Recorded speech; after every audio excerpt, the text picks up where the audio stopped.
आप सभी को सेवा सोनी प्रणाम। आज का ब्लॉग एक दंत कथा पे है जो महाभारत काल की है, जिसमें भगवान कृष्ण द्वारा पांडवों का अभिमान तोड़ने से संबंधित है।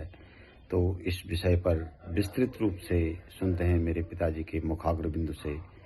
तो यदि आपको हमारा ब्लॉग पसंद आए तो लाइक, शेयर, कमेंट और सब्सक्राइब कीजिए। सुनते हैं पिताजी के मुखाग्र बिंदु से एक दंत कथा। धन्यवाद। किसी भी जमाने में, पूर्व काल में हो या आज, कोई भी राजा महाराजा, कोई भी ऊंचे पद पर बैठा हुआ, ये मत सोचे कि मैं कहीं रुक नहीं सकता हूँ। इसका एक नमूना है, एक नजीर है महाभारत काल की, पांडवों के समय की। पांडवों में भी ये हो गया, ये मानसिकता बन गई कि हम हर तरह से योद्धा के रूप में भी और प्रजा पालन के रूप में भी और सबको समान दृष्टि से देखने के रूप में सबसे आगे हैं। हमारे अलावा कोई नहीं है। भगवान कृष्ण वही थे, सारी बातें समझते थे। उन्होंने एक योजना बनाई कि हर कोई कहीं न कहीं रुक सकता है, जब तक मानसिकता रुकने वाली नहीं बनी। उन्होंने पांडवों के सामने प्रस्ताव रखा कि अब तुम लोग राजा बन गए, सर्व तरह से संपन्न हो, एक महायज्ञ करते हैं।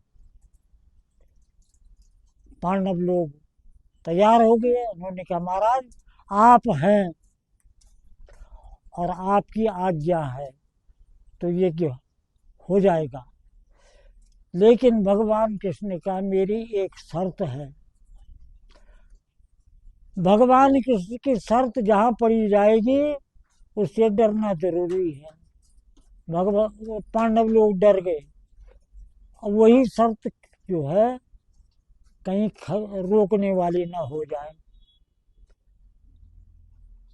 उन्होंने कहा, कहो महाराज। उन्होंने कहा, ऐसा है, यज्ञ का संपादन शुरू से और यज्ञ की समाप्ति तक इस आस्था, विश्वास, शरीर, शर्म, कर्म और धर्म से किया जाए कि कहीं कसर न रहे। अगर कसर नहीं रहेगी तो तुम्हारे किले के दरवाजे पे जो बड़ा सा घंटा लगा हुआ है वो अपने आप बजने लग जाएगा। पांडवों ने समझ लिया, ओ पड़ गए हम फिर फेर में। लेकिन यज्ञ करने की हाँ कर दी थी, यज्ञ शुरू हो गया और एक एक का ये प्रयास रहा कि यज्ञ कर में शामिल किसी भी स्तर के कार्यकर्ता, यज्ञ करने वाले पंडितों के अलावा छोटा बड़ा जो भी है, सबको उसकी आवश्यकता पूर्ति के अनुसार उसकी सेवा होती रहे। सब उस प्रयत्न में लग गए। यज्ञ हो गया, खूब सेवा हुई सबकी। लोग विदा होने वाले थे, पंडित लोग विदा होने वाले थे, बाजे बजने लग गए विदाई के, लेकिन घंटा नहीं बजा। सभी भगवान कृष्ण की ओर देखने लगे। भगवान कृष्ण समझ गए कि ये चाहते हैं घंटा बज जाए। नहीं बजा। युधिष्ठिर महाराज नतमस्तक हो गए। महाराज, अब आपको ही बताना पड़ेगा। हमें तो ये मालूम है कि हमने कोई कसर नहीं रखी, लेकिन कसर कहाँ रह गई आप बताओ, वो भी पूरी हो जाएगी। उन्होंने कहा, ऐसा है, यहाँ बहुत नज़दीक एक यमुना के किनारे एक कंदरा में एक महात्मा मेरी भक्ति में लीन है। वो क्यों नहीं बुलाए आप लोगों ने? सबका मोहन नीचा हो गया। वो इसलिए नहीं बुलाए कि मानसिकता में वो नीच जाति के थे। नीच जाति जिसको भगवान ने अपना दिया और मनुष्यों के लिए वो नीच जाति का हो रखा है।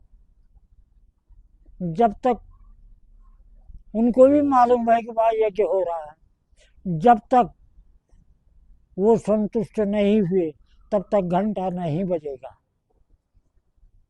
चले गए लेने के लिए, रथ में बैठ के, घोड़े में बैठ करके नहीं आए।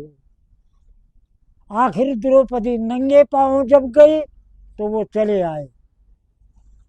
उनकी आवा भगत हुई।